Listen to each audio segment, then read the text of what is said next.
어머니, 저 여기서 살게요. 3개월 전 남편 보험금 5천만 원을 들고 사라졌던 며느리였습니다. 그 여자가 뻔뻔하게 제 가게 앞에 나타났어요. 대체 무슨 배짱으로 돌아온 걸까요? 저는 그날 밤 잠을 이룰 수가 없었습니다. 그러다 문득 이상한 소리가 들려 살금살금 복도로 나갔어요. 사무실 문틈으로 새어나오는 불빛. 저는 숨을 죽이고 그 틈 사이를 들여다봤습니다. 그리고 저는 그 여자의 충격적인 행동을 목격했습니다. 사연 시작 전 구독과 좋아요를 눌러주시면 그곳에 축복이 가득하시기를 바라겠습니다. 안녕하세요. 제 이름은 김영자, 올해 72살입니다. 사람들은 저를 백년 삼계탕 사장님이라고 불러요. 이 가게는 시어머니께서 물려주신 거예요. 25살에 시집와서 40년 넘게 이 자리를 지켜왔죠. 새벽마다 육수를 끓이고 닭을 손질하고 손님상을 차리는 게 제 하루의 전부였습니다. 손톱 밑에는 늘 닭 기름때가 끼어 있었고 손등은 뜨거운 국물에 데어서 얼룩덜룩했어요. 그래도 이 일이 싫지 않았습니다. 손님들이 뚝배기를 비우고 국물 한 방울까지 싹싹 긁어먹는 모습을 볼 때면 뿌듯했거든요. 남편은 15년 전에 먼저 갔어요. 위암이었습니다. 병원비 대느라 빚도 졌지만 외동아들 정훈이 하나 믿고 이 악물고 살았어요. 그런데 그 아이마저 3개월 전 교통사고로 떠났습니다. 34살 한창 일할 나이에 그렇게 허망하게 갔어요. 이제 제 곁에 남은 피부치라곤 오촌 조카 민석이 뿐이에요. 새벽 3시에 눈이 떠졌습니다. 알람이 울리기도 전이었어요. 72해를 살면서 몸에 밴 습관은 쉽게 바뀌지 않더군요. 옆자리는 차갑게 식어 있었고 벽에 걸린 남편 영정사진이 희미한 어둠 속에서 저를 내려다보고 있었습니다. 저는 이불을 걷어차고 일어났습니다. 무릎에서 뚝뚝 소리가 났어요. 허리춤에는 늘 묵직한 통증이 자리 잡고 있었죠. 협착증이라고 했습니다. 의사 선생님은 수술을 권했지만 저는 고개를 저었어요. 가게를 비울 수가 없었거든요. 초복이 코앞인데 누가 육수를 끓입니까? 부엌에서 찬물로 세수를 하고 나니 정신이 좀 들었습니다. 거울 속에 비친 제 얼굴은 주름이 깊게 패여 있었어요. 입꼬리는 언제부터인가 아래로 처져 있었고 눈가에는 지울 수 없는 그늘이 드리워져 있었습니다. 새벽 4시가 되기 전에 가게에 도착했습니다. 간판에 페인트가 군데군데 벗겨져 있었지만 저는 일부러 그대로 두었어요. 세월의 무게가 고스란히 담긴 간판이니까요. 육수실 문을 열자 코끝에 익숙한 냄새가 스며들었습니다. 어제 불을 끄고 간 가마솥에서 희미하게 남은 향이었어요. 50년 된 무쇠 가마솥은 검게 그을려 있었지만 그 안에서 끓여낸 육수만큼은 어느 곳에서도 흉내낼 수 없는 맛이었습니다. 저는 앞치마를 두르고 불을 지폈습니다. 가마솥에 물을 채우고 닭뼈와 황기, 당귀, 대추를 넣었어요. 비법 약재는 제 머릿속에만 있었습니다. 며느리에게도 조카에게도 알려주지 않은 비밀이었죠. 이 맛이 사라지면 백년 삼계탕도 끝이라고 생각했거든요. 육수가 끓기 시작하자 뽀얀 김이 피어올랐습니다. 저는 큰 국자로 거품을 걷어내면서 문득 아들 생각에 빠져들었어요. 정훈이는 어릴 때부터 이 냄새를 좋아했습니다. 학교 끝나고 달려와서는 주방 구석에 쪼그려 앉아 닭 날개를 뜯어먹곤 했죠. 그 녀석이 좋아하던 부위를 볼 때마다 가슴이 먹먹해집니다. 3개월 전 그날도 이렇게 육수를 끓이고 있었어요. 경찰에게서 전화가 왔을 때 저는 국자를 놓쳤습니다. 교통사고라고 했어요. 즉사였다고요. 병원 영안실에서 하얀 천을 걷었을 때 그 아이 얼굴은 너무 평온해 보였습니다. 저는 그 아이 이름을 부르고 또 불렀지만 대답은 돌아오지 않았어요. 장례식이 끝나고 며느리는 사라졌습니다. 아들 보험금을 챙겨서 연락도 없이 떠났어요. 저는 그 여자를 원망했습니다. 내 아들을 잡아먹은 여자. 결혼한 지 2년도 안 돼서 남편을 떠나보내고 위로 한마디 없이 돈만 들고 사라진 여자. 그 여자 생각만 하면 이가 갈렸어요. 아침 7시가 되자 직원들이 하나둘 출근하기 시작했습니다. 주방 이모 2명과 홀 서빙 아르바이트생 3명. 저는 그들에게 오늘 할 일을 지시했어요. 예약 전화가 끊이지 않았고 재료 준비도 빠듯했습니다. 10시쯤 조카 민석이가 들어왔습니다. 말끔한 양복을 차려입고 얼굴에는 늘 그랬듯이 상냥한 미소가 걸려 있었어요. 저는 그 아이를 보면 마음이 놓였습니다. 부모 없이 자란 아이를 제가 데려다 공부시키고 가게 일도 가르쳤거든요. 이제는 전무라는 직함을 달고 가게 살림을 도맡아 하고 있었어요. 민석이가 제 어깨를 주물러 주었습니다. 고모님, 새벽부터 나오셨어요? 몸 생각 좀 하세요. 저는 손사래를 쳤습니다. 초복이 며칠 안 남았는데 한가하게 누워있을 수가 있냐? 예약이 500그릇이 넘어. 민석이가 고개를 끄덕이며 카운터로 향했습니다. 저는 그 뒷모습을 바라보며 생각했어요. 이제 내 피부치는 저 아이뿐이라고. 아들이 떠난 빈자리를 민석이가 채워주고 있다고요. 점심시간이 되자 가게는 전쟁터가 되었습니다. 손님들이 밀려들었고 뚝배기 끓는 소리와 주문 외치는 소리가 뒤섞였어요. 주방은 찜통 같았습니다. 땀이 눈으로 흘러들어 따가웠지만 멈출 수가 없었어요. 그때였습니다. 홀서빙을 맡은 아르바이트생이 갑자기 앞치마를 벗어 던졌어요. 저 이거 못하겠어요. 너무 힘들어요. 그 아이는 그 말을 남기고 문을 박차고 나갔습니다. 저는 어이가 없어서 말이 나오지 않았어요. 손님들 시선이 일제히 우리에게 쏠렸고 저는 창피해서 얼굴이 화끈거렸습니다. 바로 그 순간이었습니다. 가게 문이 열리더니 낯익은 얼굴이 나타났어요. 캐리어를 끌고 들어오는 초라한 행색의 여자.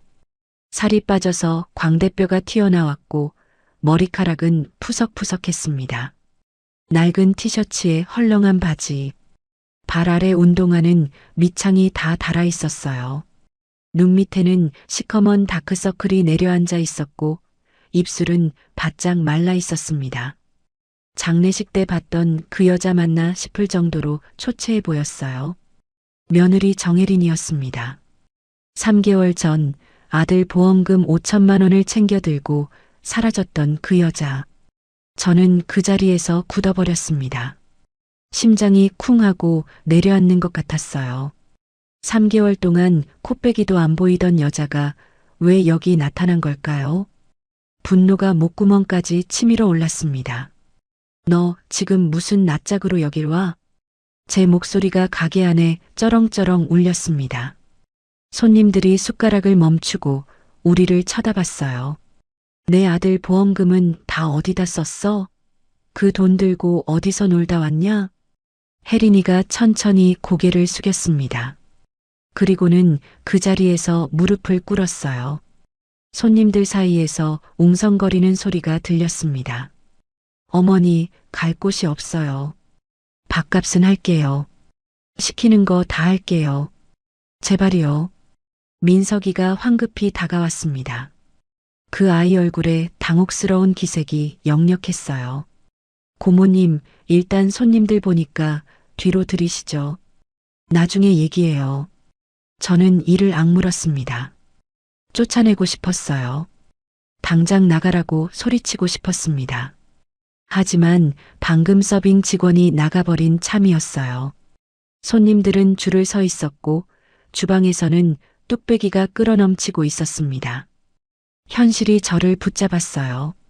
저는 고무장갑 한 켤레를 혜린이 앞에 던졌습니다. 설거지나 해. 그릇 하나라도 깨면 당장 쫓겨날 줄 알아. 혜린이가 고개를 끄덕이며 장갑을 집어들었습니다. 저는 돌아서서 주방으로 향했어요. 그날 오후 저는 틈틈이 혜린이를 지켜봤습니다. 싱크대 앞에 서서 산더미 같은 설거지를 하는 그 여자의 뒷모습이 눈에 들어왔어요. 뜨거운 물에 손이 빨갛게 익어가는데도 쉬지 않았습니다. 그릇을 깨뜨릴 뻔한 적도 있었지만 가까스로 잡아냈어요. 요령은 없었지만 끈기는 있어 보였습니다. 문득 그 여자가 중심을 잃고 휘청거리는 게 보였어요. 뭔가 울렁거리는 듯 입을 틀어막고 뒷마당으로 뛰어나갔습니다. 잠시 후 돌아온 혜린이 얼굴은 새파랗게 질려 있었어요. 저는 속으로 혀를 찼습니다. 어디서 훔쳐먹다가 체한 게 분명하다고 생각했죠. 주방 이모들이 제 옆에서 수군거렸습니다. 저 며느리 보통 철면피가 아니네요. 돈 떨어져서 온 거지 뭐. 저는 아무 대꾸도 하지 않았습니다. 속으로는 같은 생각을 하고 있었지만 입 밖에 내기는 싫었어요. 창피했거든요. 내 며느리가 저 꼴이라는 게. 저녁 영업이 끝나고 직원들이 하나둘 퇴근했습니다. 가게에는 저와 혜린이만 남았어요. 저는 그 여자를 창고 옆 비좁은 쪽방으로 데려갔습니다. 2평도 안 되는 공간에 간이 침대 하나가 덩그러니 놓여 있었어요. 여기서 죽은 듯이 지내다 나가. 저는 그 말을 남기고 돌아섰습니다. 그날 밤 저는 잠이 오지 않았습니다. 안방 벽에 걸린 아들 영정 사진을 닦으며 혼잣말을 했어요. 불쌍한 내 새끼, 저런 여자를 만나서 제명에 못 살고. 눈물이 볼을 타고 흘러내렸습니다. 한밤중에 화장실을 가려고 일어났다가 복도 끝에서 희미한 불빛이 새어나오는 걸 봤습니다. 혜린이 방이었어요. 저는 발소리를 죽이고 다가갔습니다. 문틈으로 혜린이가 전화하는 소리가 들려왔어요. 네, 제가 꼭 찾아낼게요. 증거가 필요해요. 조금만 기다려주세요. 저는 인상을 찌푸렸습니다. 증거라니 무슨 증거를 말하는 걸까요? 저는 그것이 빚쟁이에게 시달리는 통화라고 생각했어요. 역시 돈 때문에 온 거라고. 저는 고개를 절레절레 흔들며 방으로 돌아갔습니다. 침대에 누워 천장을 바라보았습니다. 며느리의 그 창백한 얼굴이 자꾸 떠올랐어요. 밑창 다 다른 운동화, 뼈가 드러난 손목. 하지만 저는 그런 생각을 머릿속에서 지워버렸습니다. 동정은 금물이라고. 저 여자는 내 아들을 데려간 원수라고. 저는 눈을 감았습니다. 잠은 오지 않았지만 내일을 위해 몸이라도 쉬어야 했어요. 초복까지 며칠 남지 않았거든요. 가게가 바빠지면 저 여자를 신경 쓸 겨를도 없을 거라고 생각했습니다. 하지만 저는 그때 몰랐어요. 이것이 시작일 뿐이라는 것을.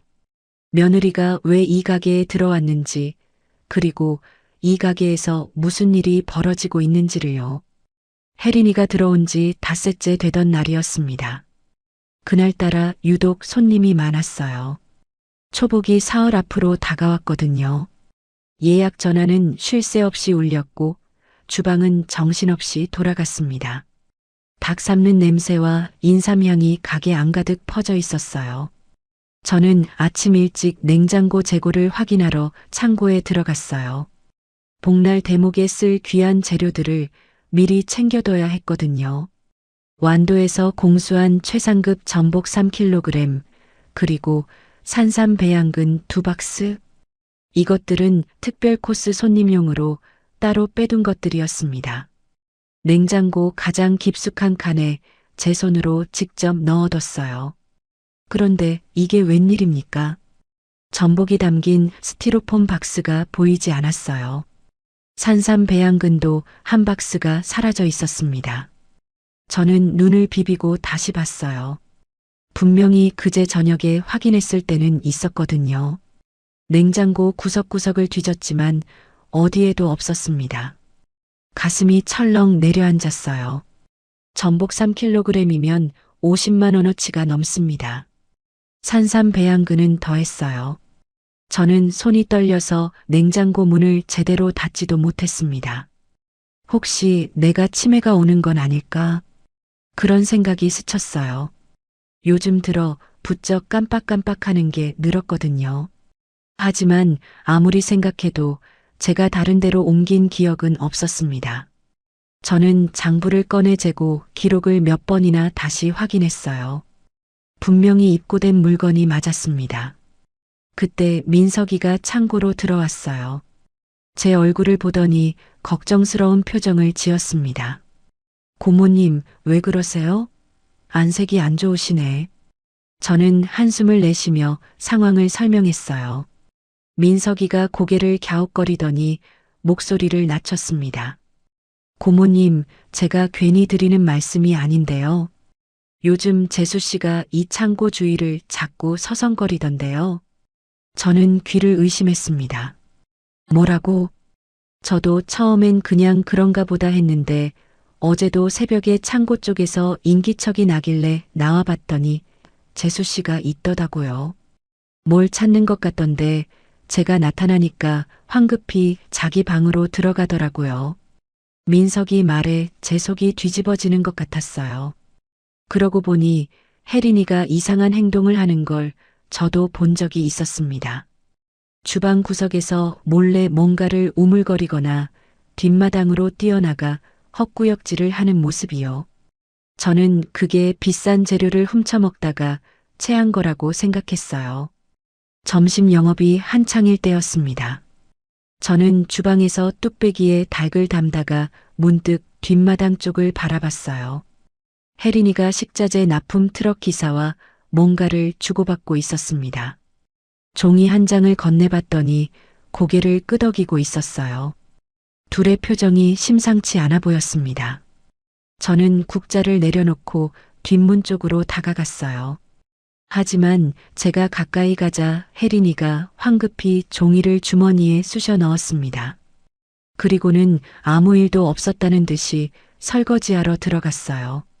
트럭 기사도 얼른 차에 올라 떠났습니다. 뭔가 수상했어요. 저는 그날 저녁 가게 단골이자 오랜 친구인 오 반장을 만났습니다. 오 반장은 전직 형사 출신이에요. 30년 넘게 강력계에서 일하다가 은퇴한 지 5년이 넘었지만 아직도 눈매가 날카로웠죠. 70이 넘은 나이에도 허리가 꼿꼿했고 사람 속을 꿰뚫어 보는 듯한 눈빛은 여전했습니다. 저는 밥을 먹으면서 그에게 하소연을 늘어놓았어요. 전복이 사라진 일, 산삼 배양근이 없어진 일, 혜린이가 납품 기사와 수상하게 얘기하던 일까지 죄다 털어놓았습니다. 집안에 쥐새끼가 든 것 같아. 재료가 자꾸 없어져. 오 반장이 젓가락을 내려놓으며 물었습니다. 누구 짓인지 짐작은가? 저는 주방 쪽을 힐끗 쳐다봤어요. 혜린이가 설거지를 하고 있었습니다. 고무장갑을 낀 손이 쉴 새 없이 움직이고 있었어요. 저 며느리가 온 뒤로 시작됐어. 3개월 동안 코빼기도 안 보이다가 갑자기 나타났잖아. 보험금 다 써버리고 빈털터리가 돼서 온 게 분명해. 오 반장이 고개를 끄덕였어요.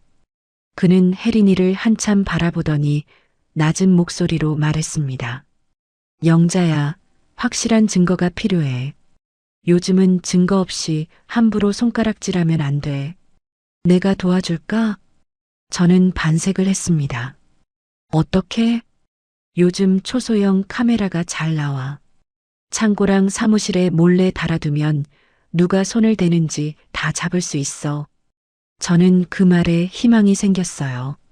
증거만 잡으면 당장 경찰에 넘길 수 있다고 생각했습니다. 그날 밤 이상한 일이 또 벌어졌어요. 저는 늘 앞치마 주머니에 창고 열쇠를 넣어 다녔습니다. 잠자리에 들기 전에 확인했을 때 분명히 있었어요. 그런데 다음날 아침에 일어나 보니 열쇠가 없었습니다. 저는 방 안을 뒤졌어요. 이불 밑, 베개 밑, 서랍장 안. 어디에도 없었습니다. 가슴이 두근거렸어요. 설마 누가 가져간 건 아니겠지. 저는 거실로 나가 앞치마를 다시 확인했습니다. 그런데 이게 웬일입니까? 열쇠가 제자리에 있었어요. 분명히 어젯밤에는 없었는데 저는 머릿속이 복잡해졌습니다. 손이 부들부들 떨렸어요. 누군가 내 방에 들어왔다는 뜻이잖아요. 그것도 내가 자는 사이에. 등골이 오싹해졌습니다. 그때 혜린이가 빨래 바구니를 들고 다가왔어요. 어머니, 앞치마 빨래할까요? 어제 국물이 많이 튀었던데. 저는 순간 소름이 돋았습니다. 앞치마를 가져갔던 게 혜린이였구나. 그 사이에 열쇠를 빼서 복사하고 다시 넣어둔 게 아닐까? 저는 혜린이 얼굴을 노려봤어요. 하지만 그 여자는 아무렇지도 않은 표정이었습니다. 오히려 너무 태연해서 더 의심스러웠어요. 저녁 무렵 민석이가 카운터 현금을 정산하다가 이상한 점을 발견했습니다. 고모님, 시제가 5만 원 비네요. 저는 깜짝 놀랐어요. 제가 직접 현금을 관리하는데 어떻게 5만 원이나 빌 수가 있습니까? 저는 서둘러 장부를 확인했습니다. 계산은 맞았어요. 그런데 실제 현금이 부족했습니다. 민석이가 조심스럽게 말했어요. 혹시 아르바이트생이 실수한 건 아닐까요? 아니면 그 아이는 말끝을 흐렸지만 저는 민석이가 누구를 의심하는지 알았습니다. 제 눈초리도 자연스럽게 혜린이에게 향했어요. 그 여자는 홀 바닥을 쓸고 있었습니다.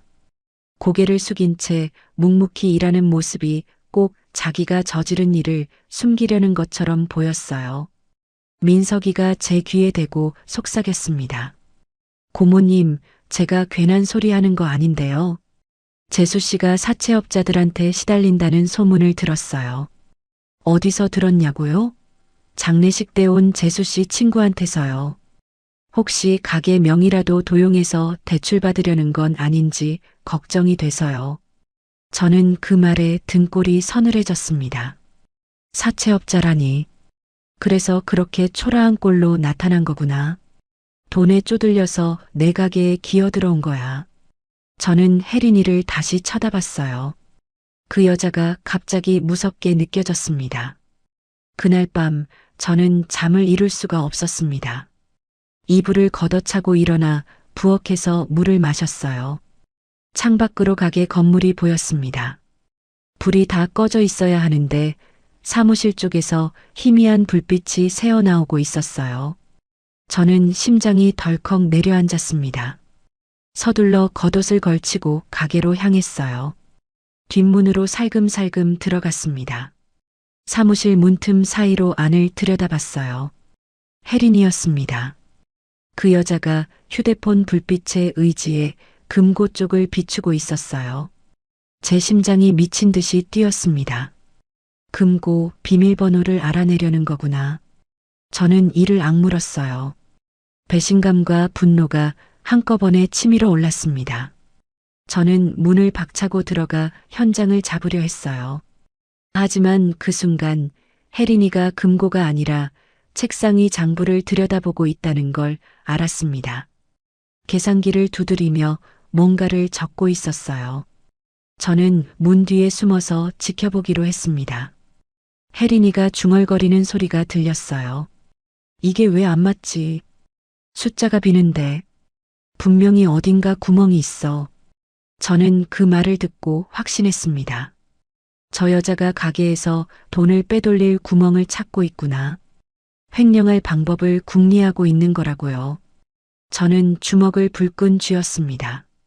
민석이 말이 맞았어요. 저 여자는 돈 때문에 온 거였습니다. 아들 보험금을 다 탕진하고 이제 내 가게까지 노리는 거예요. 저는 며느리를 더 이상 두고 볼 수 없다고 생각했습니다.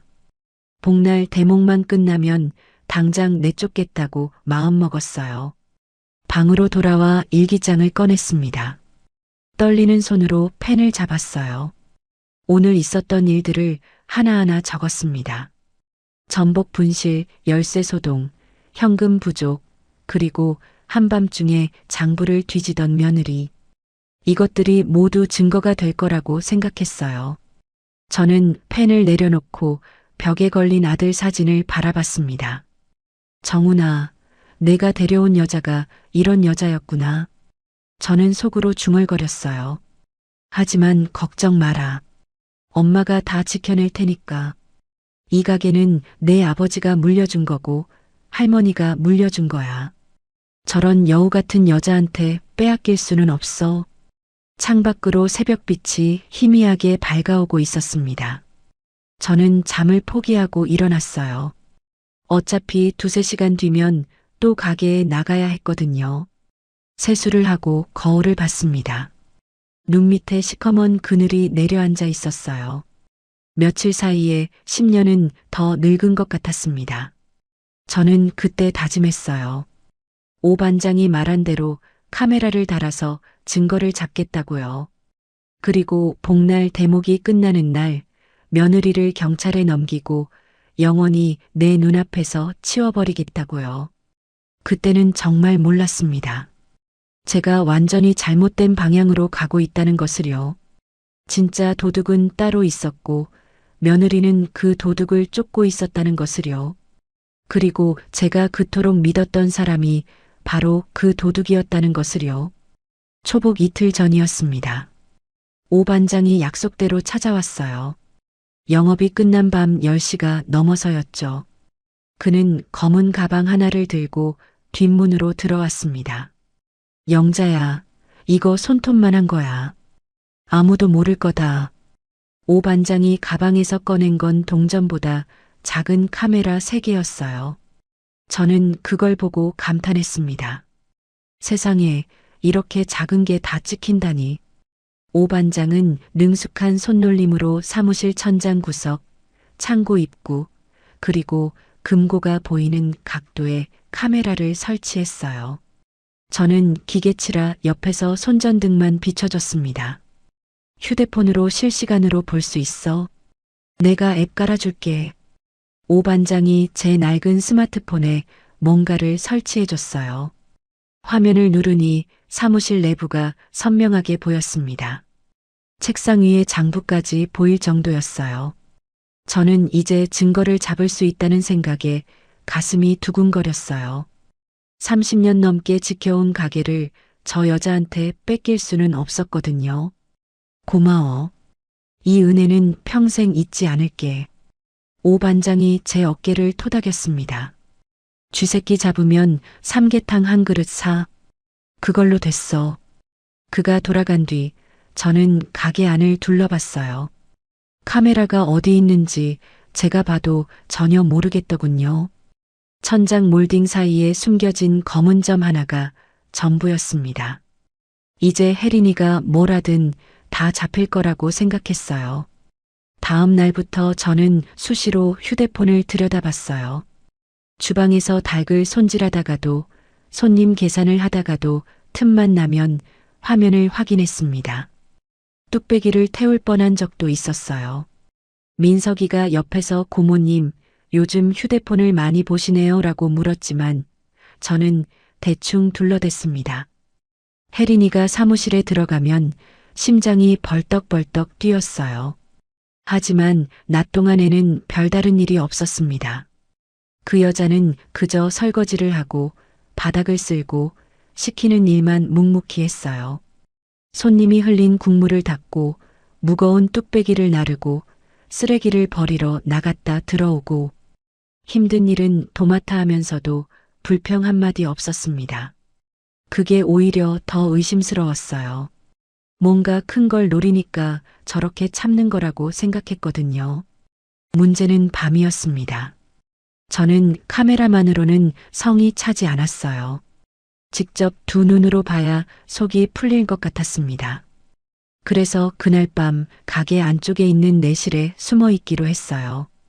예전에 제가 낮잠을 자던 조그만 방이었죠. 거기서 문틈으로 사무실을 훤히 볼 수 있었습니다. 밤 11시가 넘자 직원들이 모두 퇴근했어요. 혜린이만 남아서 뒷정리를 하고 있었습니다. 저는 내실 구석에 웅크리고 앉아 숨을 죽였어요. 등이 땀으로 축축하게 젖었습니다. 무릎이 욱신거렸지만 꼼짝할 수 없었어요. 이른이 넘은 몸으로 이러고 있자니 서글펐습니다. 자정이 가까워지자 혜린이가 움직이기 시작했습니다. 주방 불을 끄고 사무실로 향하더군요. 저는 문틈에 눈을 갖다 댔어요. 심장이 목구멍까지 치밀어 올랐습니다. 혜린이가 사무실 문을 열고 들어갔어요. 불은 켜지 않았습니다. 휴대폰 불빛만 희미하게 비쳤어요.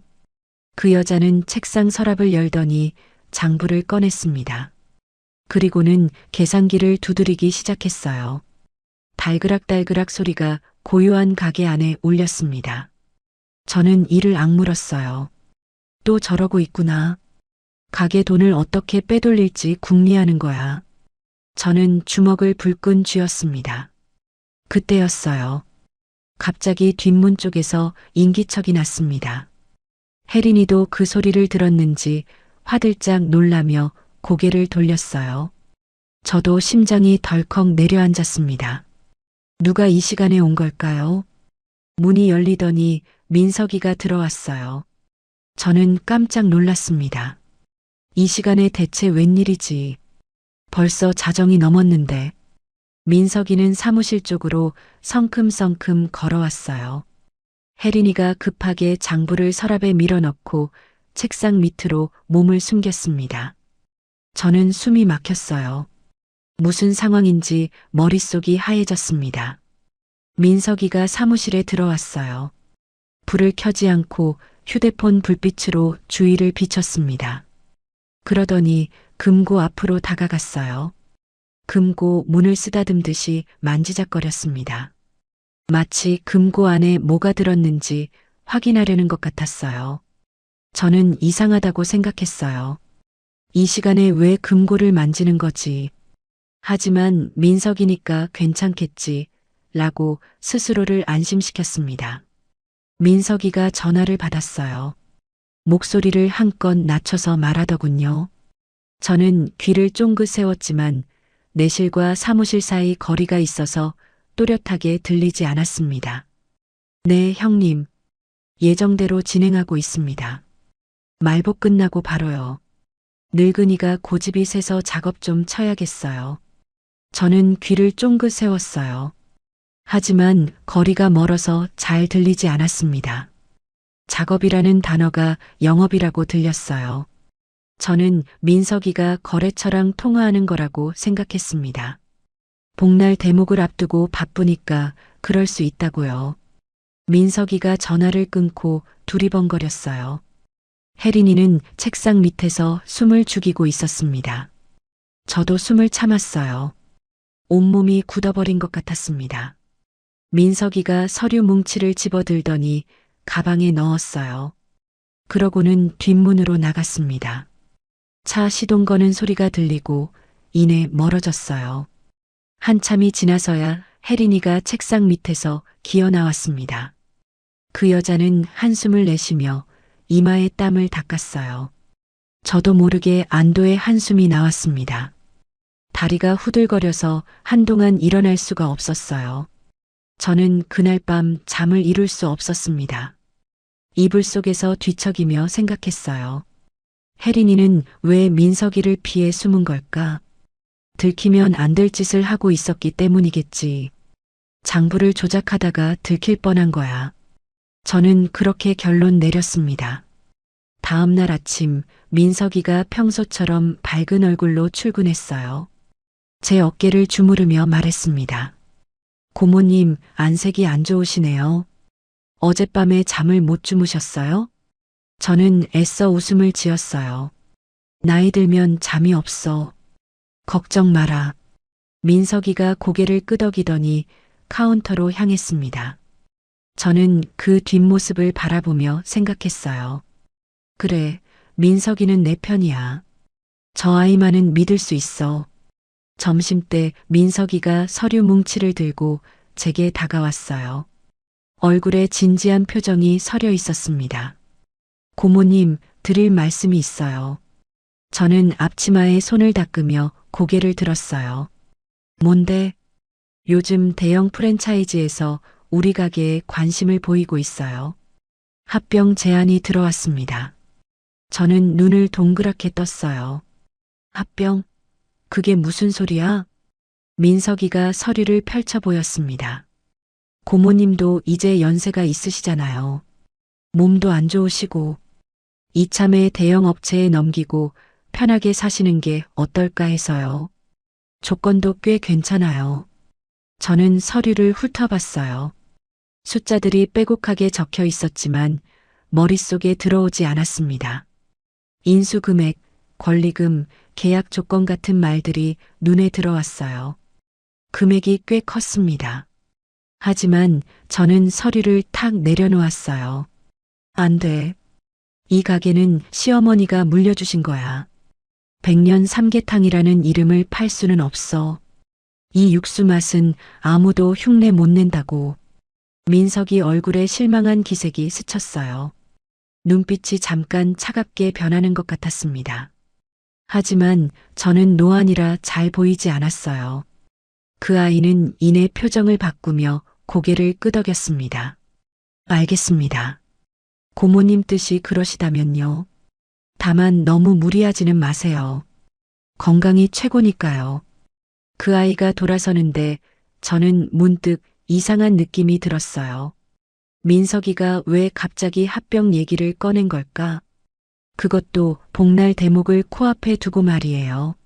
하지만 저는 그 생각을 머릿속에서 털어냈습니다. 민석이는 나를 위해서 그러는 거라고. 내가 편하게 살길 바라는 거라고요. 저는 그 아이를 의심하고 싶지 않았습니다. 저녁 무렵 혜린이가 제게 다가왔어요. 손에 행주를 쥔 채 무슨 말을 하려는 듯 입을 열었다 닫았습니다.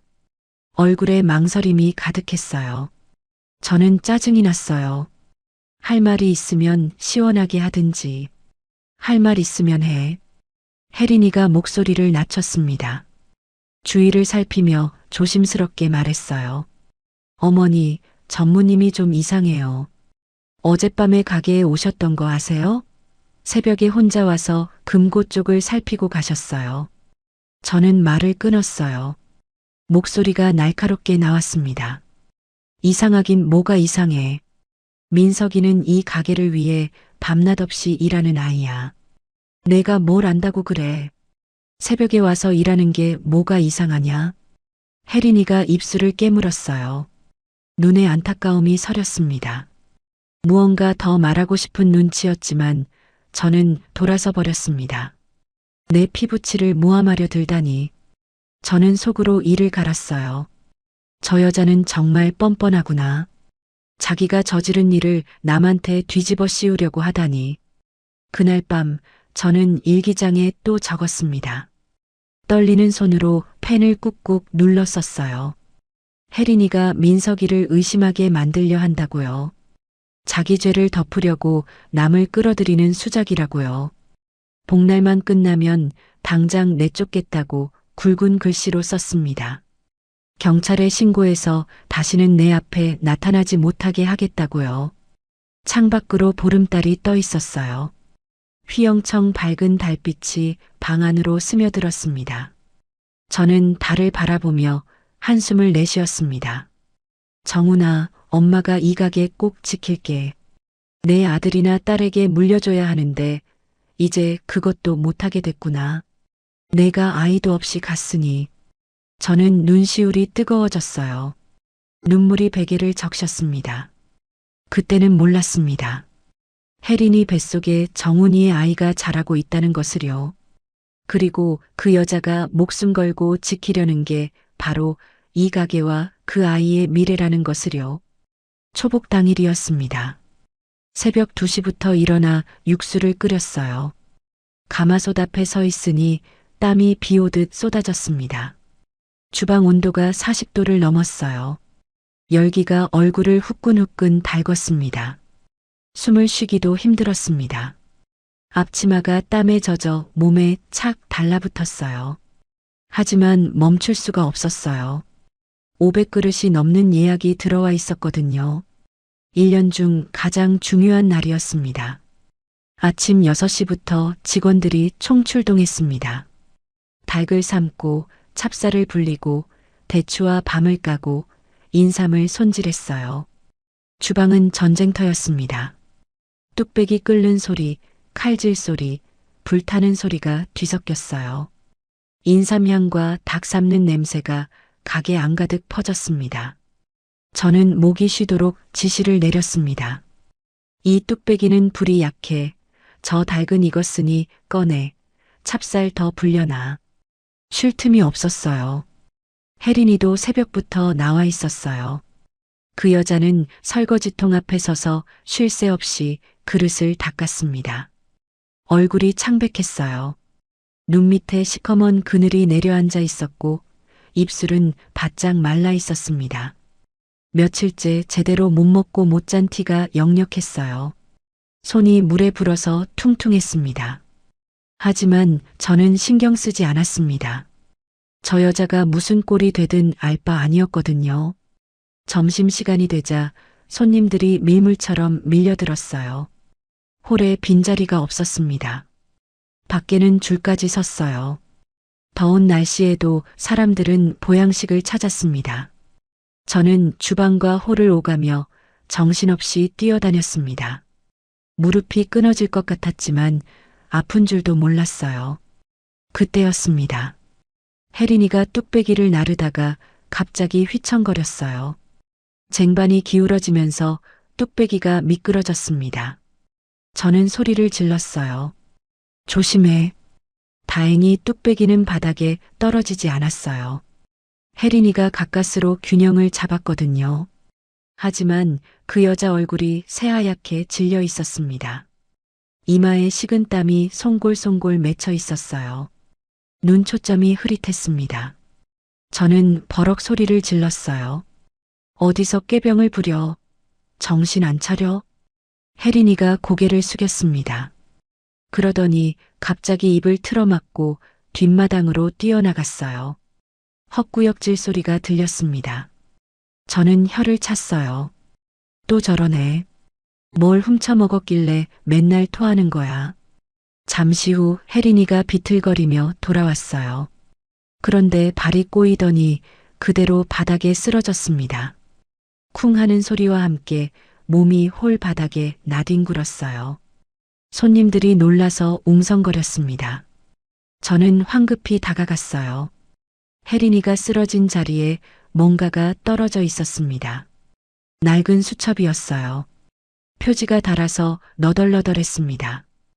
혜린이 주머니에서 빠져나온 것 같았어요. 저는 주위를 살피며 얼른 그걸 집어들었어요. 혜린이는 아직 정신을 못 차리고 바닥에 엎드려 있었습니다. 수첩을 펼쳐보는 순간 저는 눈을 의심했습니다. 빼곡하게 적힌 날짜와 숫자들, 식자재 이름과 금액, 전복 몇 킬로그램 얼마, 산삼 배양근 몇 박스 얼마, 그리고 빨간 줄이 그어진 최민석이라는 이름. 물음표가 여러 개 찍혀 있었어요. 어떤 페이지에는 거래처 이름과 입금 날짜가 적혀 있었고 또 어떤 페이지에는 계산이 맞지 않는다는 메모가 휘갈겨 있었습니다. 저는 심장이 쿵쾅쿵쾅 뛰었습니다. 이게 뭐지? 왜 민석이 이름이 여기 있는 거야? 숫자들을 훑어보니 가게 매출과 비슷한 금액들이었어요. 저는 순간적으로 판단했습니다. 이 여자가 가게 재산을 조사하고 민석이 이름까지 도용해서 횡령 장부를 만든 거구나. 감히 내 조카를 건드리려고. 저는 수첩을 주머니에 쑤셔 넣었어요. 혜린이가 정신을 차리고 일어나려 했지만 저는 차갑게 내려다봤습니다. 괜찮으면 이래. 아프면 나가. 혜린이가 고개를 들었어요. 그 여자 눈에 당혹스러움이 서렸습니다. 수첩을 찾는 눈치였어요. 하지만 저는 모른 척했습니다.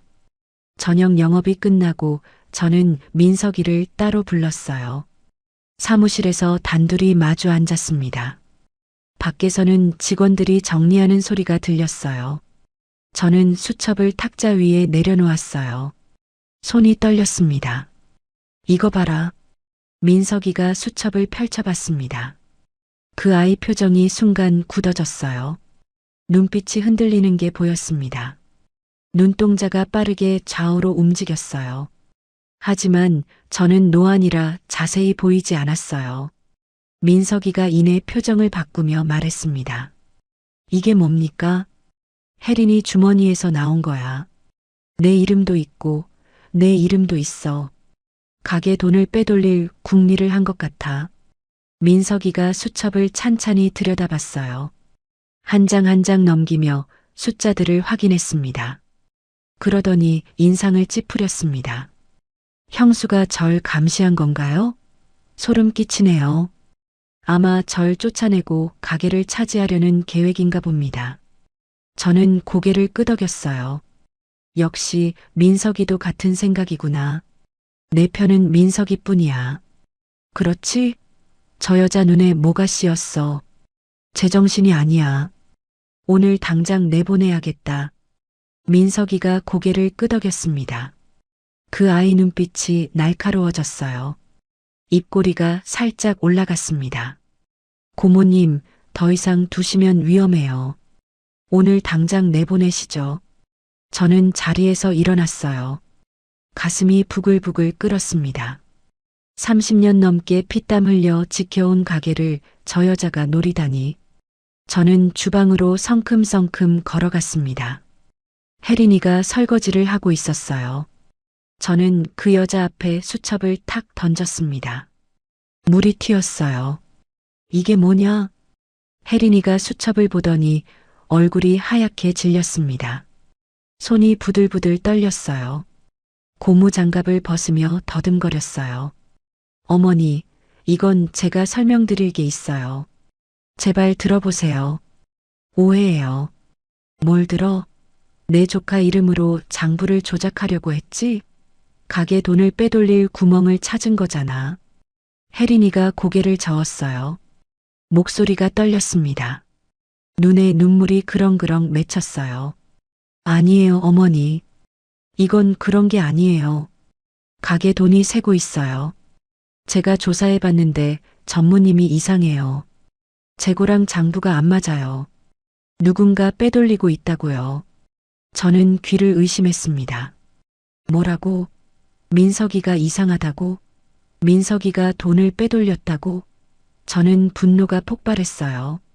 손바닥이 근질근질했습니다. 어디서 내 피부치를 모함해. 내가 훔쳐놓고 남한테 뒤집어 씌우려고? 당장 나가. 혜린이 눈에 눈물이 고였어요. 하지만 저는 봐주지 않았습니다. 오히려 목소리를 더 높였어요. 짐 싸. 오늘 밤 안으로 나가. 혜린이가 입술을 떨며 쪽방으로 향했어요. 발걸음이 비틀거렸습니다. 등이 축 처져 있었어요. 저는 등 뒤에서 소리쳤습니다. 다신 내 앞에 얼씬도 하지 마. 내 아들 무덤에도 가지 마. 그때였습니다. 갑자기 하늘이 어두워지더니 천둥 번개가 치기 시작했어요. 번쩍하고 빛이 번지더니 우르르 쾅쾅 소리가 뒤따랐습니다. 빗방울이 후두둑 떨어지더니 이내 장대비로 변했습니다. 빗줄기가 창문을 때렸어요. 바람이 으르렁거렸습니다. 가게 간판이 덜컹거리는 소리가 들렸어요. 저는 창밖을 바라봤어요. 앞이 안 보일 정도로 비가 쏟아졌습니다. 이런 폭우 속에 사람을 내보낼 수는 없었어요. 아무리 미운 며느리라도 그건 너무했어요. 저는 이를 악물고 쪽방으로 갔습니다. 혜린이가 캐리어에 짐을 쑤셔넣고 있었어요. 눈물이 뺨을 타고 흘러내리고 있었습니다. 어깨가 들썩였어요. 손이 떨려서 옷가지를 제대로 접지도 못했습니다. 저는 마음 한구석이 찔렸지만 애써 무시했습니다. 비 그치면 나가. 오늘 밤만 봐주는 거야. 내일 해 뜨면 꺼져. 혜린이가 고개를 들었어요. 눈이 퉁퉁 부어 있었습니다. 어머니, 제 말 좀 들어주세요. 전무님이 정말. 닥쳐. 내일 아침에 뜨면 당장 꺼져. 저는 돌아서서 방문을 닫았어요. 등 뒤에서 혜린이의 흐느끼는 소리가 들렸습니다. 저는 귀를 막고 안방으로 갔어요. 그날 밤 저는 소주를 마셨습니다. 쓴 소주가 목구멍을 타고 내려갔어요. 한 잔, 두 잔. 술이 들어갈수록 마음이 더 답답해졌습니다. 벽에 걸린 아들 사진을 바라봤어요. 정훈이가 웃고 있었습니다. 결혼식 날 찍은 사진이었어요. 옆에 혜린이가 서 있었지만 저는 그 여자 얼굴은 보지 않았습니다. 정훈아, 내가 데려온 여자가 결국 이렇게 됐다. 저는 속으로 중얼거렸어요. 꿈속에서 정훈이가 나타났습니다. 그 아이가 슬픈 표정으로 저를 바라봤어요. 뭔가 말하려는 것 같았지만 소리가 들리지 않았습니다. 입이 움직이는데 목소리가 없었어요. 저는 아들 이름을 불렀어요. 정훈아, 정훈아. 하지만 그 아이는 고개를 저으며 천천히 사라졌습니다. 손을 뻗어도 닿지 않았어요. 새벽에 전화벨이 울렸어요. 민석이었습니다. 시계를 보니 새벽 3시였어요. 이 시간에 웬 전화인가 싶어 황급히 받았습니다. 고모님, 내일 새벽에 중요한 식자재 계약건이 있어요. 업체 사장이 직접 옵니다. 큰 거래라 고모님이 직접 만나셔야 해요. 가게 비우시면 안 돼요. 제가 일찍 갈게요. 저는 알겠다고 대답하고 전화를 끊었어요. 창밖에서는 여전히 비가 쏟아지고 있었습니다. 빗소리가 지붕을 두드렸어요. 저는 다시 눈을 감았어요. 하지만 잠이 오지 않았습니다. 며느리 얼굴, 수첩에 적힌 숫자들, 민석이 목소리가 머릿속을 맴돌았어요. 그때는 몰랐습니다. 그 수첩이 횡령 장부가 아니라 횡령을 추적하는 기록이었다는 것을요. 혜린이가 밤마다 장부를 뒤진 건 돈을 빼돌리려는 게 아니라 누가 돈을 빼돌리는지 찾으려던 거였어요. 그리고 내일 새벽 민석이가 데려온다는 그 업체 사장이란 게 어떤 사람들인지도요. 말복 전날이었습니다. 비는 그쳤지만 하늘은 여전히 잔뜩 찌푸려 있었어요.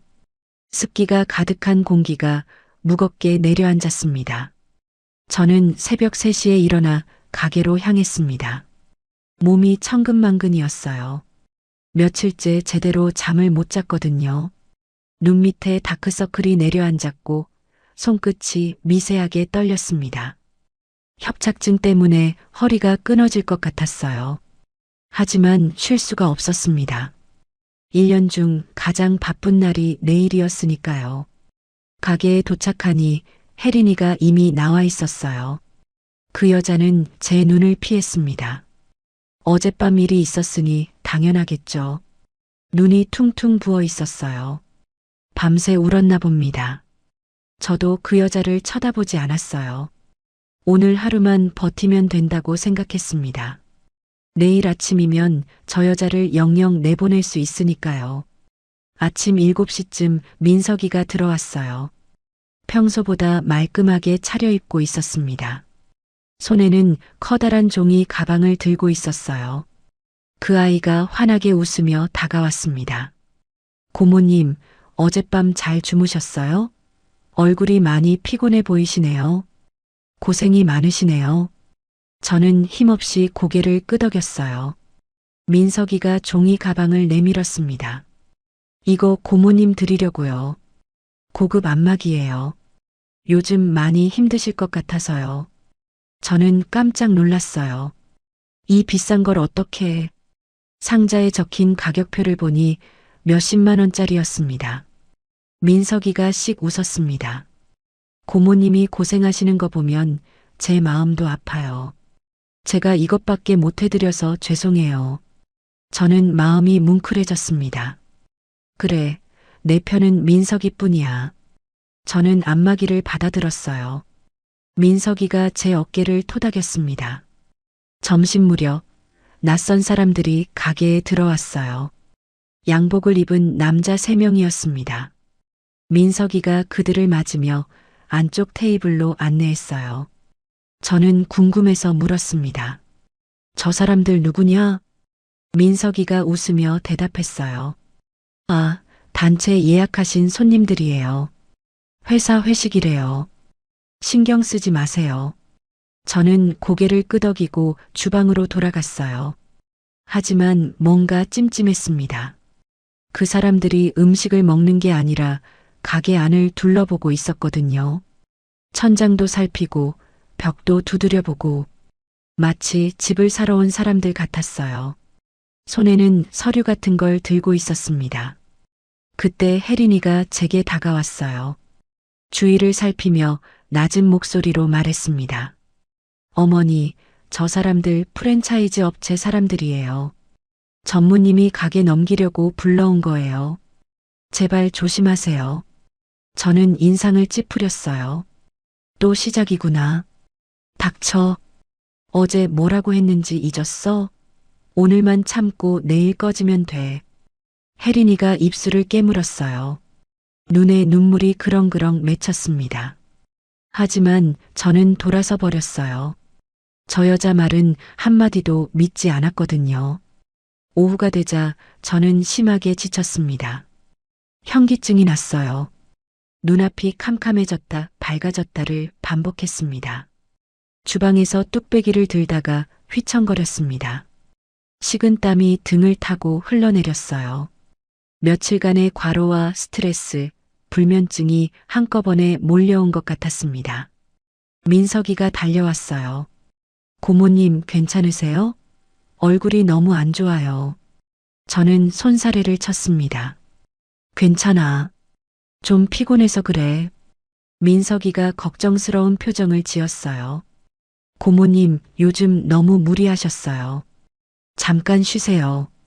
제가 다 할게요. 저는 고개를 저었어요. 말복 전날인데 어떻게 쉽니까? 하지만 민석이가 막무가내였습니다. 고모님, 이러시다 쓰러지세요. 잠깐만 눈 좀 붙이세요. 제가 한의원에서 특별히 지어온 게 있어요. 민석이가 품에서 작은 보온병을 꺼냈어요. 뚜껑을 열자 구수한 쌍화탕 냄새가 났습니다. 이거 드시고 잠깐 주무세요. 딱 1시간만요. 제가 깨워드릴게요. 저는 망설였어요. 하지만 몸이 너무 힘들었습니다. 쌍화탕 냄새가 코끝을 간지렸어요. 민석이가 따뜻하게 웃었습니다. 고모님, 저 믿으세요. 제가 다 알아서 할게요. 저는 결국 쌍화탕을 받아들었어요. 따뜻한 액체가 목구멍을 타고 내려갔습니다. 달큰하면서도 쌉쌀한 맛이었어요. 뭔가 약간 이상한 뒷맛이 있었지만 한약이니까 그러려니 했습니다. 저는 컵을 비우고 민석이에게 돌려줬습니다. 고마워. 내가 있어서 다행이다. 민석이가 고개를 숙여 인사했어요.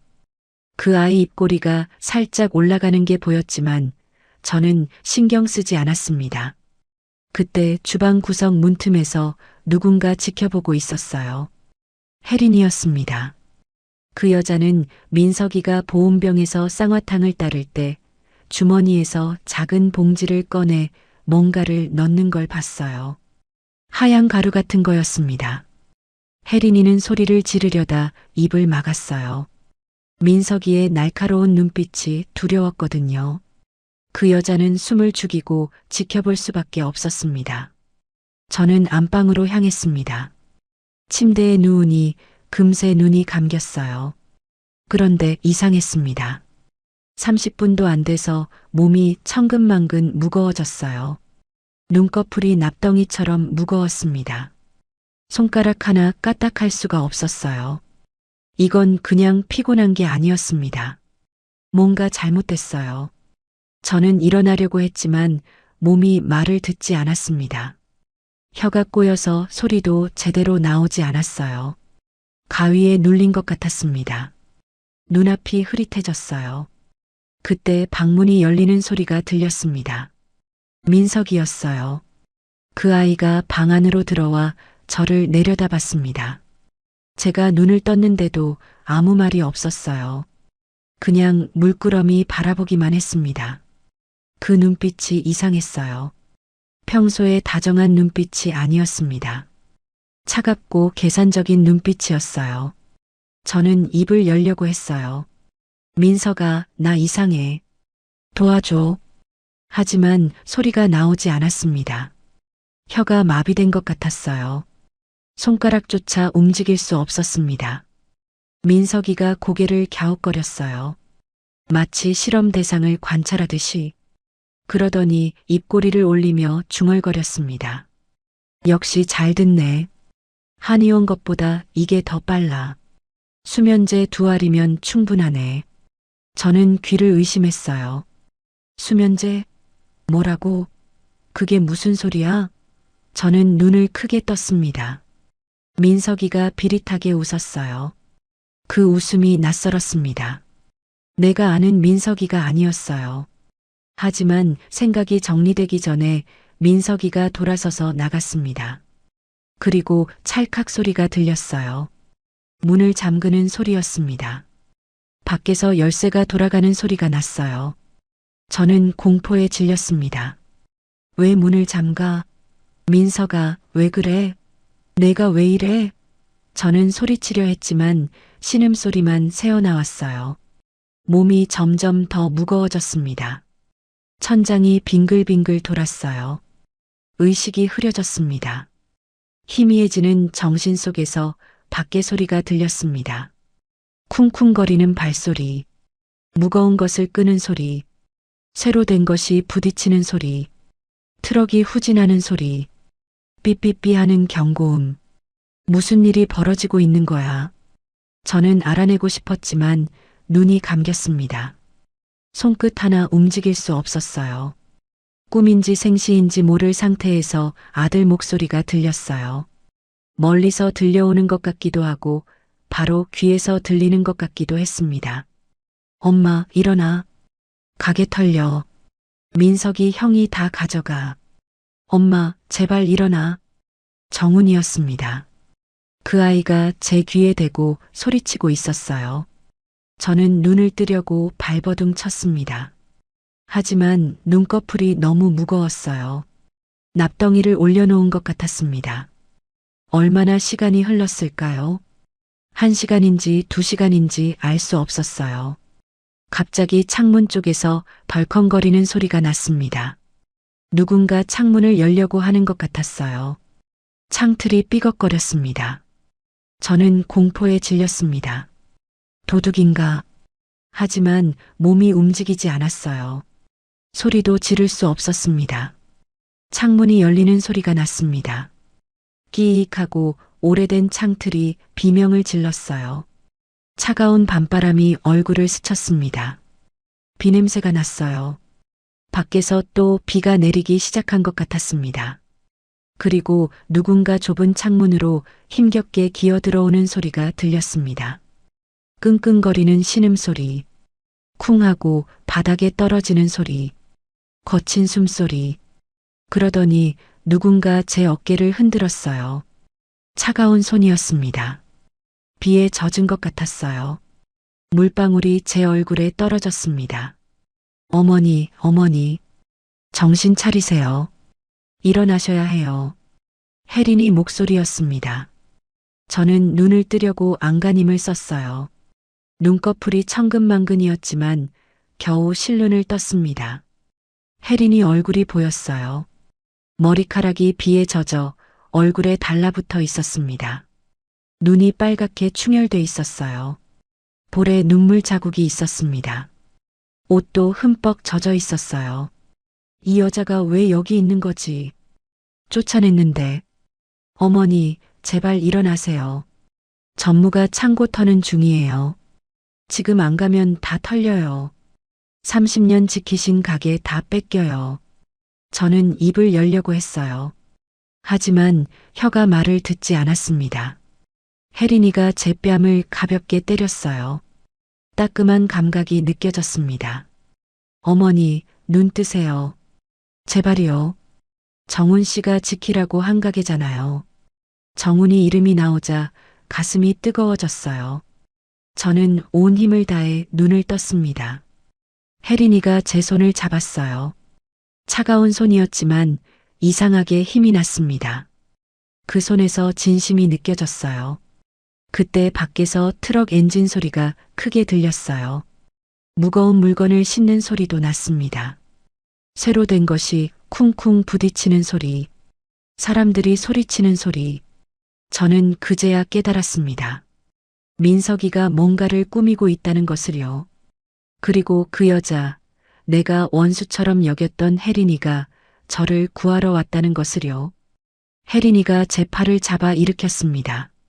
몸이 천근만근 무거웠어요. 다리가 후들거렸습니다. 머릿속이 손뭉치를 넣은 것처럼 멍했어요. 혀가 입천장에 달라붙은 것 같았고 손끝이 저렸습니다. 수면제 기운이 아직 남아 있었어요. 하지만 밖에서 들리는 소리가 저를 정신 차리게 했습니다. 쿵쿵거리는 소리, 트럭 엔진 소리, 사람들이 소리치는 소리. 가게에서 뭔가 큰일이 벌어지고 있었습니다. 어머니, 걸을 수 있으세요? 혜린이가 걱정스러운 눈으로 물었어요. 저는 이를 악물고 고개를 끄덕였습니다. 72회를 살면서 이렇게 몸이 말을 안 들은 적은 처음이었어요. 혜린이가 제 팔을 자기 어깨에 둘렀어요. 그 여자 어깨가 차갑고 젖어 있었습니다. 비가 아직도 내리고 있었거든요. 임신한 몸으로 빗속을 뚫고 와서 창문으로 기어 들어온 거였어요. 저는 그때까지도 그 사실을 몰랐습니다. 우리는 방 밖으로 나갔어요. 복도가 캄캄했습니다. 가게 안이 텅 비어 있었어요. 직원들이 다 퇴근한 모양이었습니다. 저는 비틀거리며 뒷문 쪽으로 향했어요. 뒷문을 열자 빗줄기가 얼굴을 때렸습니다. 차가운 비였어요. 하지만 덕분에 머리가 조금 맑아졌습니다. 저는 눈을 비비고 창고 쪽을 바라봤어요. 그리고 심장이 멈추는 것 같았습니다. 창고 앞에 대형 트럭이 서 있었어요. 검은색 트럭이었습니다. 짐칸이 활짝 열려 있었고 그 안으로 상자들이 실리고 있었습니다. 인부 3명이 부지런히 움직이고 있었어요. 저는 그 상자들을 알아봤어요.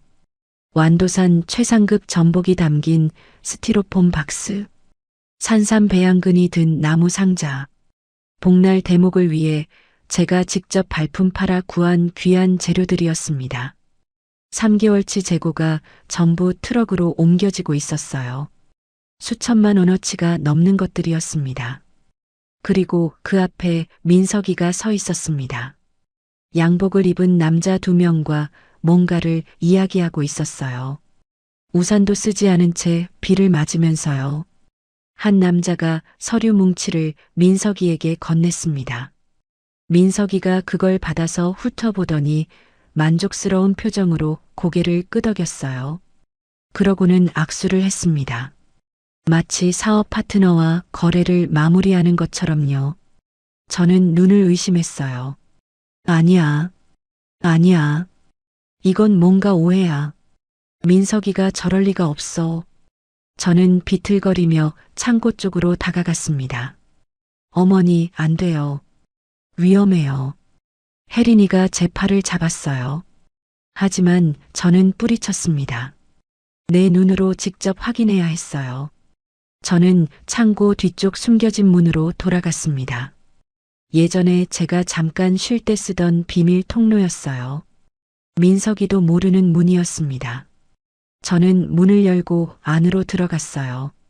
창고 안은 반쯤 비어 있었습니다. 냉장고 문이 활짝 열려 있었고 안에 있던 재료들이 거의 다 빠져나간 상태였어요. 선반도 텅 비어 있었습니다.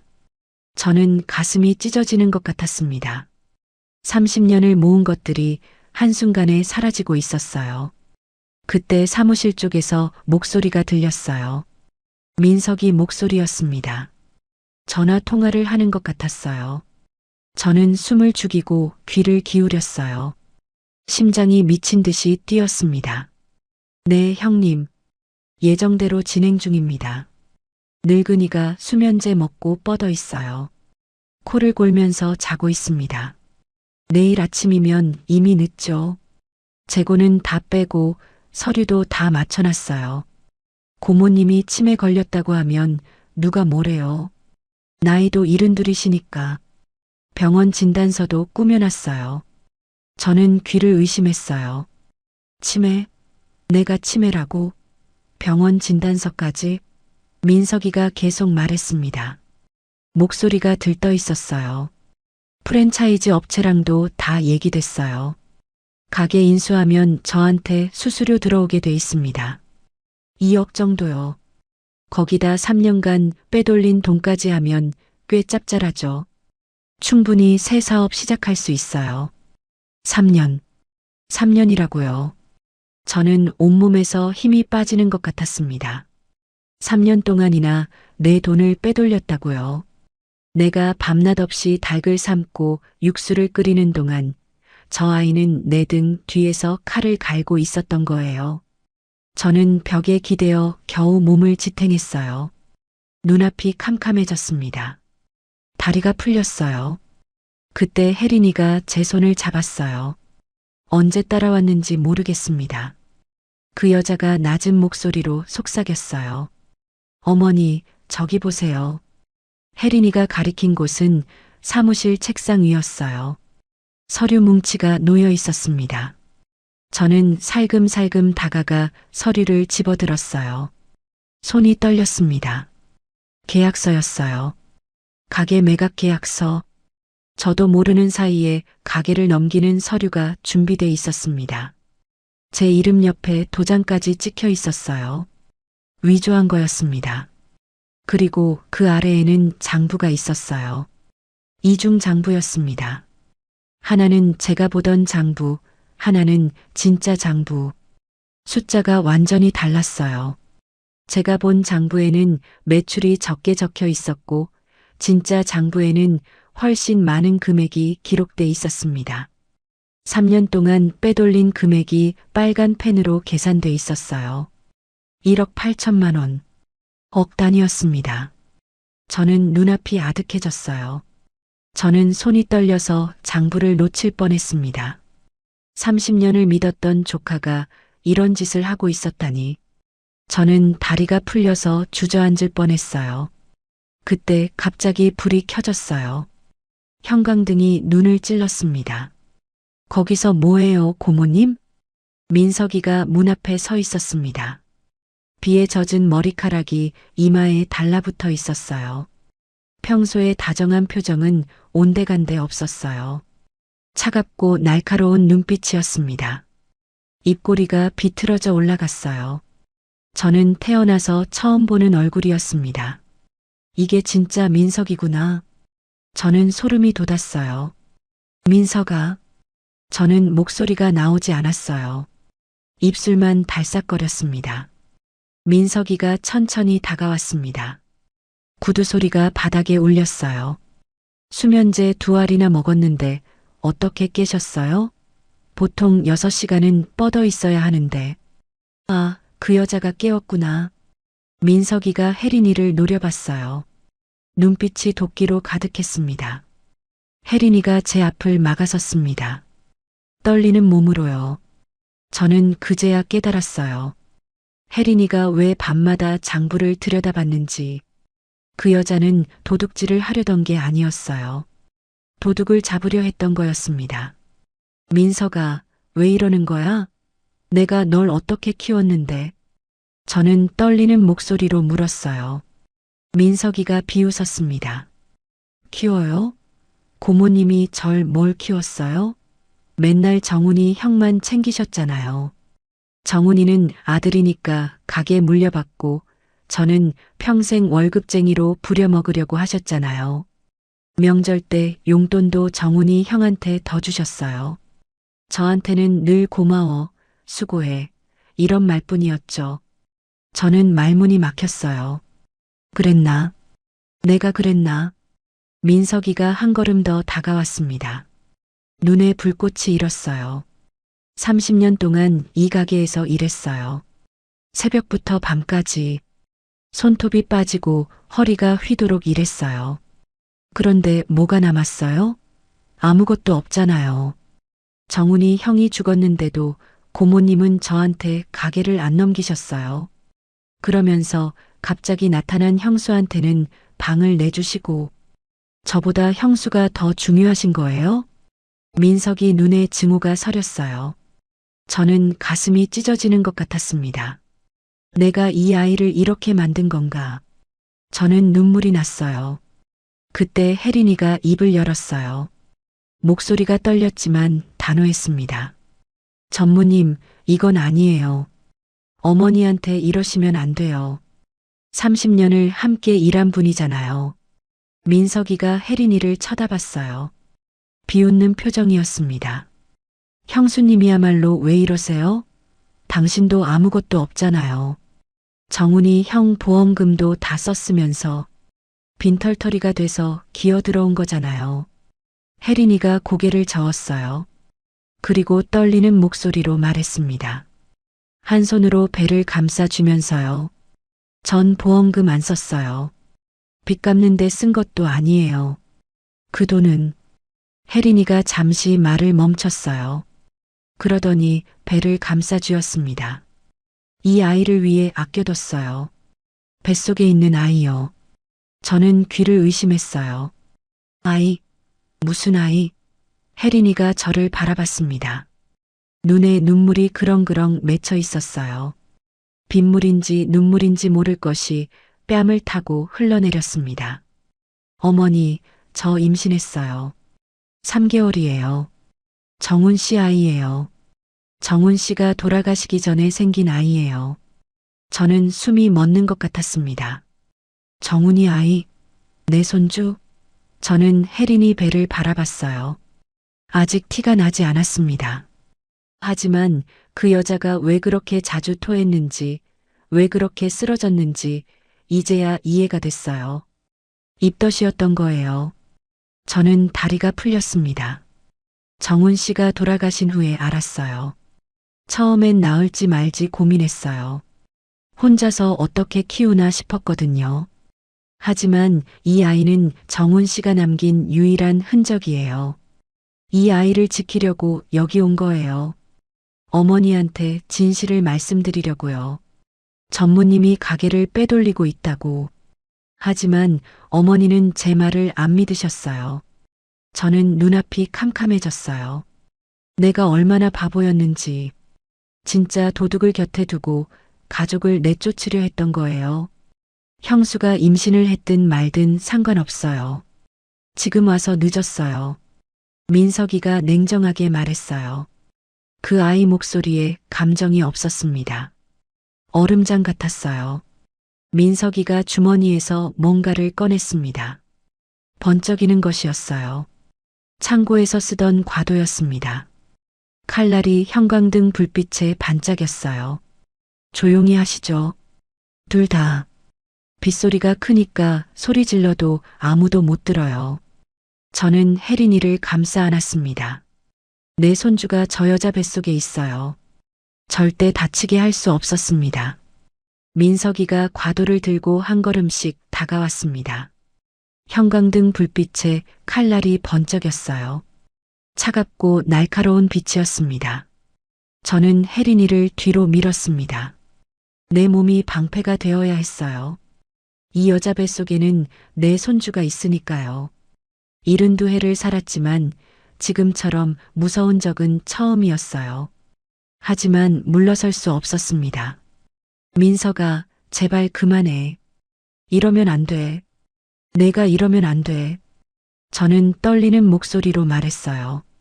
손이 부들부들 떨렸습니다. 민석이가 비웃었습니다. 입꼬리가 흉하게 올라갔어요. 이제 와서 제발이요? 30년 동안 제발이란 말 한 번 안 하셨잖아요.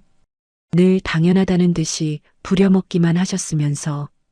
고마워, 민서가, 수고했어, 민서가. 그 말이 월급이었어요? 정훈이 형한테는 가게 물려주고 저한테는 빈말만 던지셨잖아요. 저는 가슴이 찢어지는 것 같았어요. 내가 이 아이를 이렇게 만든 건가? 내가 차별했나? 하지만 지금은 후회할 시간이 없었습니다.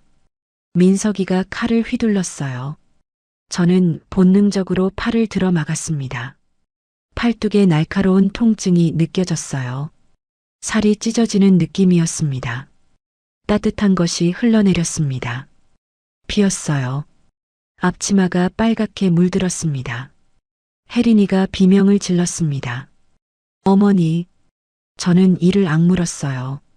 팔이 아팠지만 물러설 수 없었습니다. 손주를 지켜야 해. 내 피부치를 지켜야 해. 민석이가 다시 칼을 치켜들었어요. 눈에 광기가 서려 있었습니다. 더 이상 내가 아는 민석이가 아니었어요.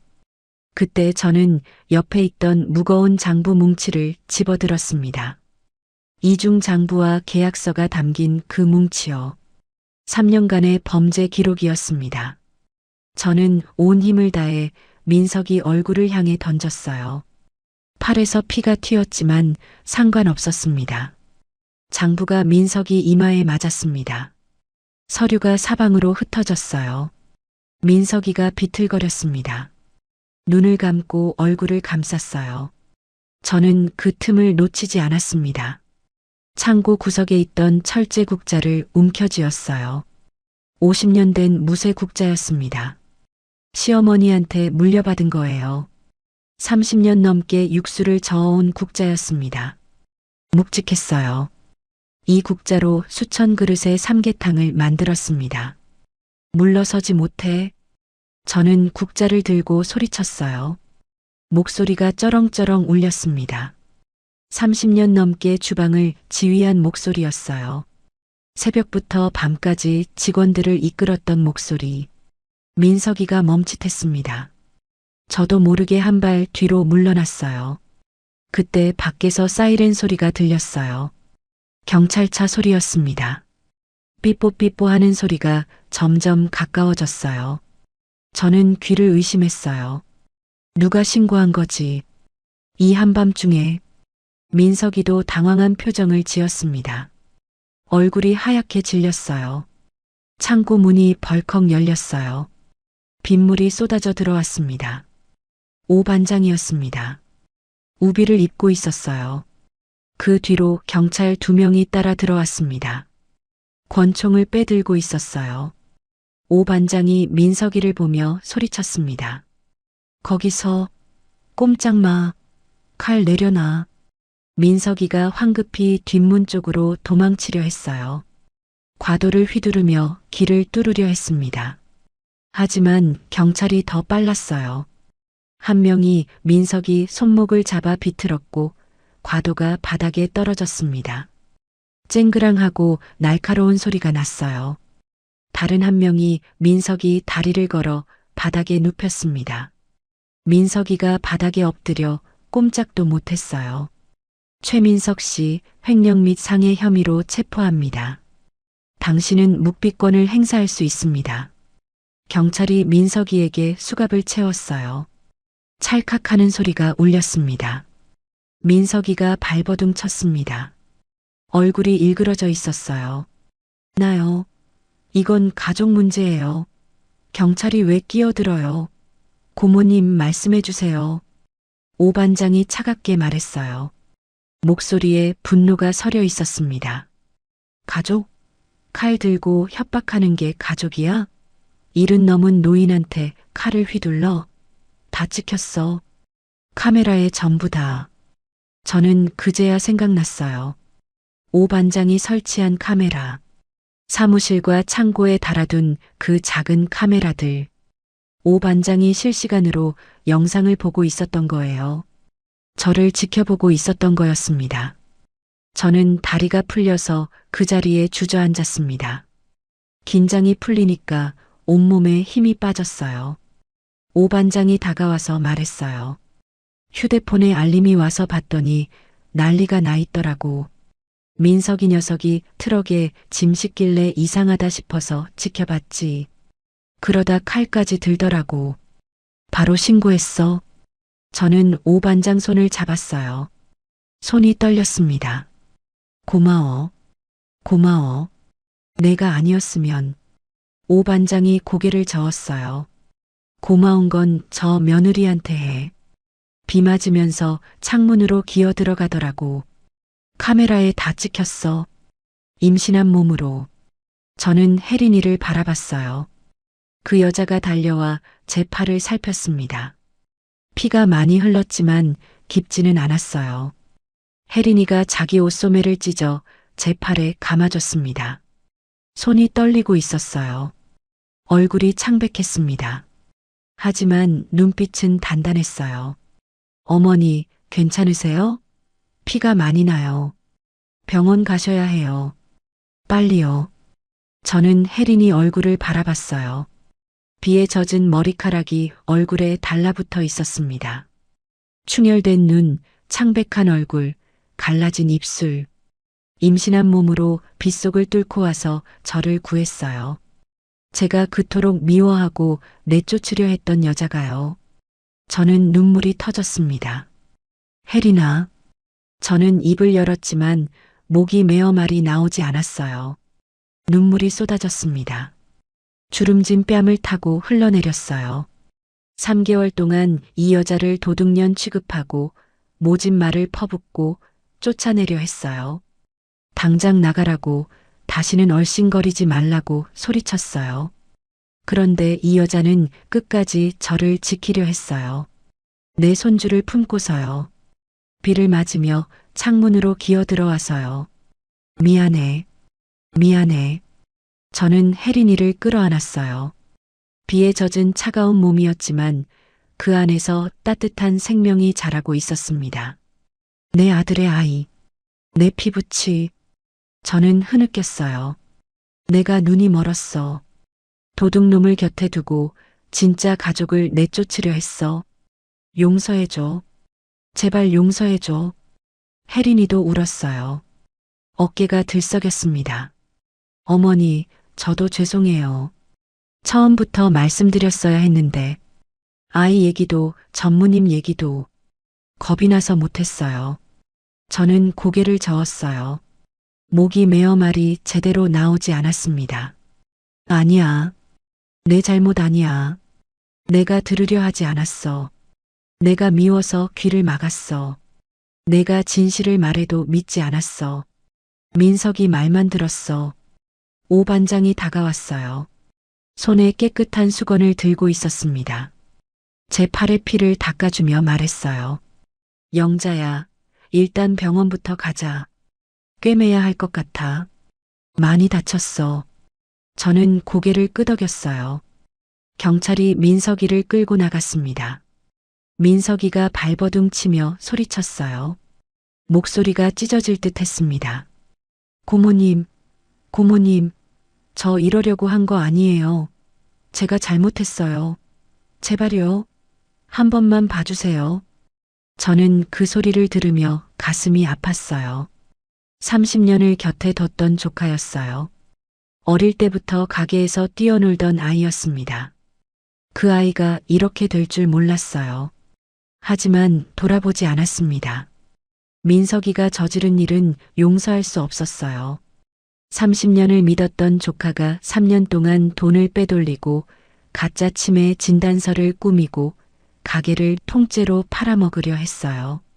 그것도 모자라 칼까지 들었습니다. 저와 임신한 며느리를 해치려 했어요. 구급차가 도착했어요.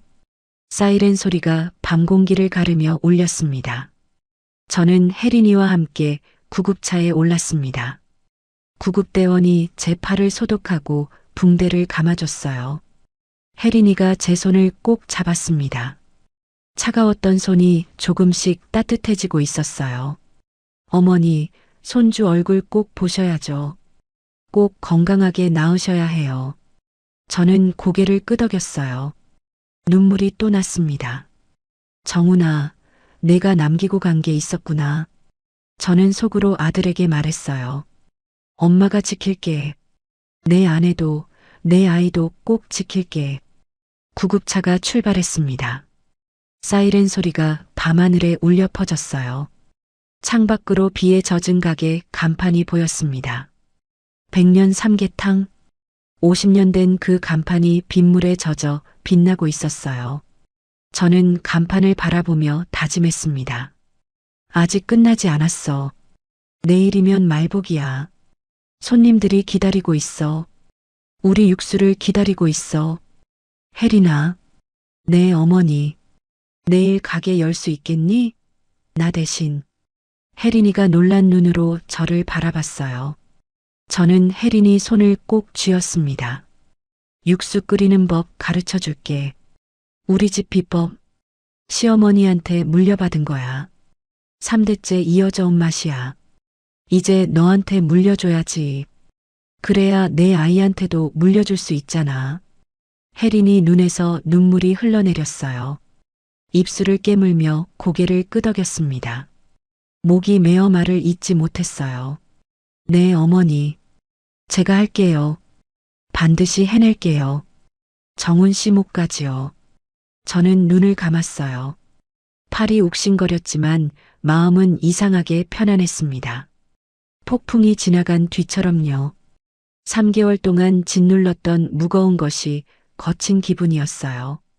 아들을 잃은 슬픔, 며느리에 대한 미움, 조카에 대한 신뢰. 그 모든 것이 한꺼번에 뒤집어졌습니다. 하지만 이상하게도 마음이 가벼웠어요. 내일이면 말복입니다. 가게는 북적일 거예요. 손님들이 줄을 설 거예요. 하지만 이제 혼자가 아니에요. 며느리가 있고 뱃속에 손주가 있어요. 100년 삼계탕의 육수는 계속될 거예요. 때를 이어서요. 정훈이가 남긴 씨앗이 자라서 열매를 맺을 거예요. 말복 당일 새벽이었습니다. 저는 병원에서 팔에 12바늘을 꿰매고 돌아왔어요. 붕대가 팔뚝을 칭칭 감고 있었습니다. 의사가 일주일은 쉬라고 했지만 들을 수 없었습니다. 오늘은 말복이에요. 1년 중 가장 바쁜 날이었습니다. 손님들이 우리 삼계탕을 기다리고 있었어요. 새벽 3시 저는 혜린이와 함께 주방에 섰어요. 가마솥에 물을 붓고 불을 켰습니다. 팔이 욱신거렸지만 참았어요. 진통제를 2알 먹고 버텼습니다. 혜린이가 걱정스러운 눈으로 저를 바라봤습니다. 눈 밑에 다크서클이 짙게 내려앉아 있었어요. 어젯밤 한숨도 못 잤겠죠. 어머니, 제가 할게요. 앉아 계세요. 다치신 팔로 어떻게 하세요? 저는 고개를 저었어요. 오늘만은 내가 해야 했습니다. 아니야. 오늘은 내가 직접 가르쳐 줄게. 잘 봐. 한 번밖에 안 알려줄 거야. 저는 냉장고에서 닭을 꺼냈습니다. 토종닭 10마리. 한 마리씩 손질하며 설명했어요. 닭은 배를 갈라서 내장을 빼. 찹쌀은 미리 4시간 불려놔야 해. 대추는 씨를 빼고 밤은 속껍질까지 벗겨야 떫은 맛이 안 나. 혜린이가 고개를 끄덕이며 따라했어요. 손놀림이 서툴렀지만 열심이었습니다. 저는 그 모습을 보며 가슴이 뭉클해졌어요. 육수가 제일 중요해. 우리 집 비법은 황기랑 당귀를 넣는 거야. 비율이 중요해. 황기 3뿌리에 당귀 1뿌리. 이걸 틀리면 맛이 완전히 달라져. 그리고 끓는 점을 맞춰야 해. 팔팔 끓으면 안 돼. 보글보글 끓어야 약재 향이 배어. 저는 약재를 꺼내 보여줬어요. 혜린이가 냄새를 맡았습니다. 눈을 감고 깊이 들이마셨어요. 이 향이 100년 삼계탕 향이었군요. 처음 왔을 때부터 궁금했어요. 다른 삼계탕 집이랑 뭔가 다르다고 느꼈거든요. 저는 웃었어요. 오랜만에 웃음이 나왔습니다. 얼굴 근육이 낯설 정도였어요. 시어머니가 그러셨어. 육수에 정성을 담으면 손님이 알아본다고. 대충 끓이면 대충인 게 티가 난다고. 30년 동안 새벽마다 이 가마솥 앞에 섰어. 정훈이 아빠가 돌아가시고도 정훈이가 떠나고도 이 자리를 지켰어. 힘들 때마다 이 육수 냄새 맡으면 힘이 났어. 혜린이 눈에 눈물이 맺혔어요. 저는 그 여자 손을 꼭 잡았습니다. 이제 내 차례야. 내가 이어받아. 아침 6시 직원들이 출근했어요. 모두들 놀란 표정이었습니다. 어젯밤 일이 소문났거든요. 하지만 아무도 묻지 않았어요. 그냥 묵묵히 일을 시작했습니다. 저는 그게 고마웠어요. 오 반장이 아침 일찍 찾아왔습니다. 새벽 5시도 안 됐을 때였어요. 손에 삼계탕 재료가 담긴 상자를 들고 있었어요. 땀에 젖은 얼굴이었습니다. 새벽에 도매시장을 뛰어다녔다고 했습니다. 전복, 인삼, 대추, 밤. 어젯밤 민석이가 빼돌린 것들을 다시 구해온 거였어요. 어젯밤에 민석이 녀석이 빼돌린 거 생각하면 열받지만 손님들한테 삼계탕 못 판다고 할 수는 없잖아. 이걸로 일단 버텨. 돈은 나중에 줘도 돼. 저는 오 반장을 끌어안았어요. 눈물이 났습니다. 30년 넘게 알고 지낸 친구였어요. 이런 친구가 있어서 다행이었습니다. 고마워. 평생 갚을게. 삼계탕 평생 공짜야. 오 반장이 껄껄 웃었어요. 그 말 녹음해뒀다. 나중에 딴소리 하면 안 돼. 점심시간이 되자 손님들이 밀려들었어요. 작년 말복보다 더 많았습니다. 줄이 가게 밖까지 이어졌어요. 한여름 햇볕 아래서 손님들이 땀을 흘리며 기다렸습니다. 저는 붕대 감은 팔로 지시를 내렸습니다. 목이 쉬도록 소리쳤어요. 혜린이가 제 옆에서 뛰어다녔습니다. 임신한 몸이라 힘들었을 텐데 내색하지 않았어요. 뚝배기를 나르고 반찬을 채우고 계산대에서 돈을 받았습니다. 어머니, 육수 더 풀어요? 응, 환기 하나 더 넣어. 손님이 많으니까. 혜린이가 재빨리 움직였어요. 저는 그 모습을 보며 흐뭇했습니다. 배울 준비가 된 사람이었어요. 처음부터 그랬는데 제가 몰라봤습니다. 저녁이 되어서야 손님이 줄었어요. 저는 주방 구석에 앉아 한숨을 돌렸습니다. 혜린이가 따뜻한 삼계탕 한 그릇을 가져왔어요. 어머니, 오늘 하나도 못 드셨잖아요. 드세요. 저는 숟가락을 들었어요. 국물을 한 모금 마셨습니다. 익숙한 맛이었어요. 시어머니가 끓여주던 그 맛. 제가 30년간 지켜온 그 맛. 눈물이 핑 돌았습니다. 맛있어. 우리 집 맛이야. 혜린이가 웃었어요. 처음 보는 환한 웃음이었습니다. 6개월이 지났습니다. 계절이 바뀌어 겨울이 왔어요. 첫눈이 내리던 날이었습니다. 혜린이 배가 많이 불렀습니다. 배가 앞으로 쏙 나왔어요. 걸을 때마다 허리를 잡고 뒤뚱거렸습니다. 이제 곧 아이가 나올 때가 됐어요. 저는 매일 그 배를 보며 설렜습니다. 민석이는 재판을 받고 교도소에 갔습니다.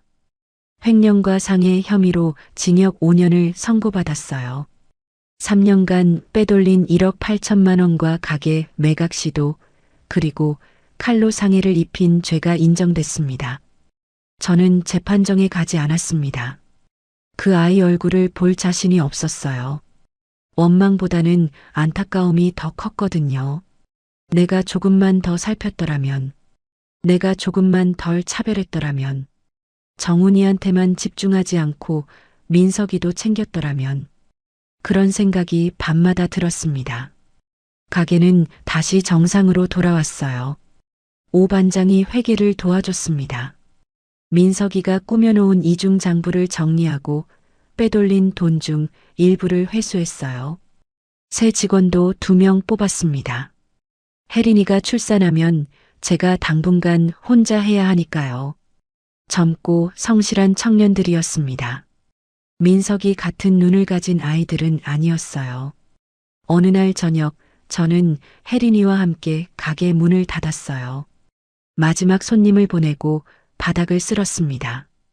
간판 불을 끄려는데 혜린이가 말했습니다. 목소리가 떨렸어요. 어머니, 정훈 씨가 이 간판 자랑을 많이 했어요. 3대째 이어온 가게라고. 할머니가 시작하고 어머니가 이어받고 언젠가 자기도 물려받을 거라고요. 그 말을 참 자랑스럽게 했어요. 저는 간판을 올려다봤어요. 100년 삼계탕.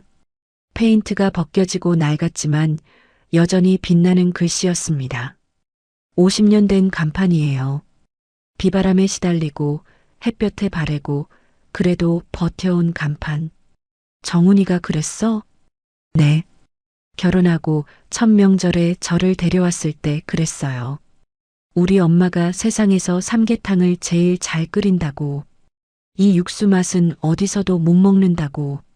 나중에 아이 낳으면 이 맛을 꼭 물려줘야 한다고요.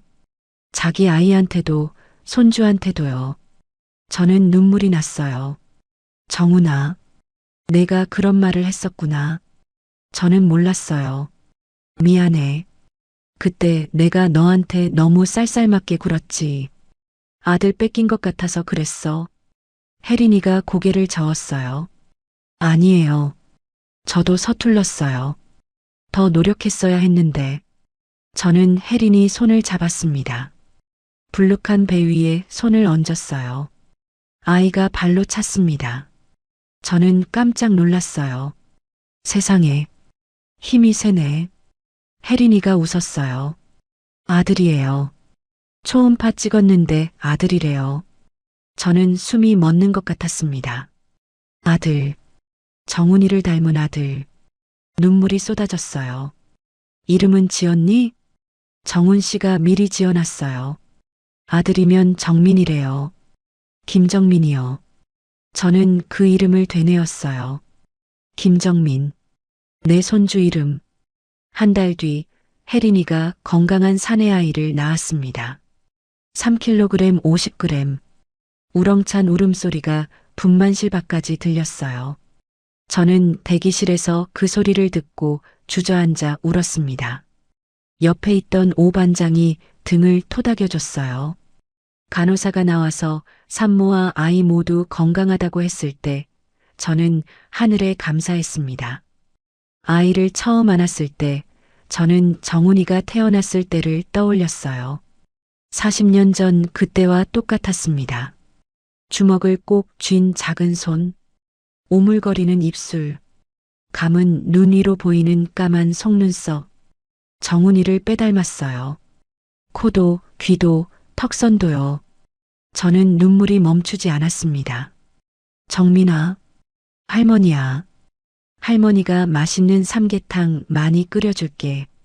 크면 내가 이 가게 이어받아야 해. 증조할머니부터 시작해서 4대째야. 알았지? 아이가 손을 뻗어 제 손가락을 잡았어요. 작은 손이었지만 힘이 셌습니다. 저는 그 손을 놓지 않았어요. 이 손이 언젠가 국자를 잡고 육수를 저을 거예요. 오늘은 정민이가 태어난 지 100일 되는 날입니다.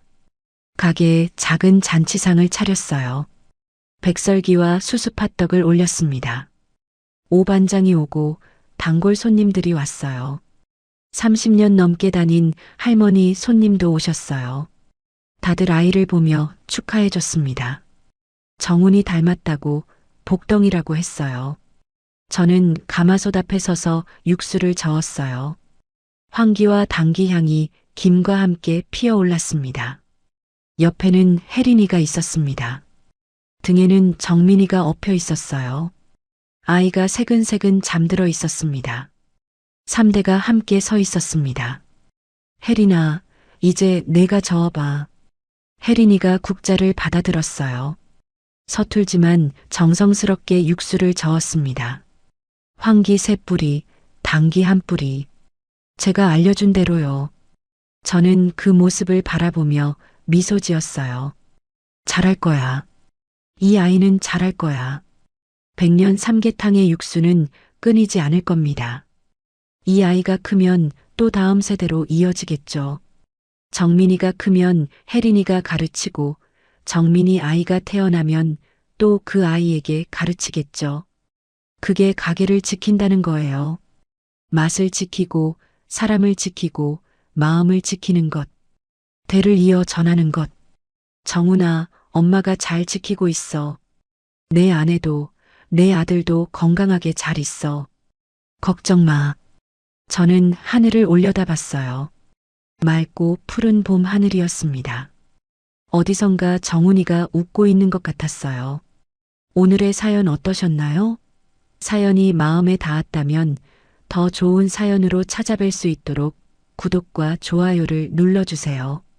그리고 사연의 주인공을 위한 따뜻한 말씀도 댓글로 부탁드립니다. 여러분의 오늘을 응원합니다. 인생 소풍이었습니다.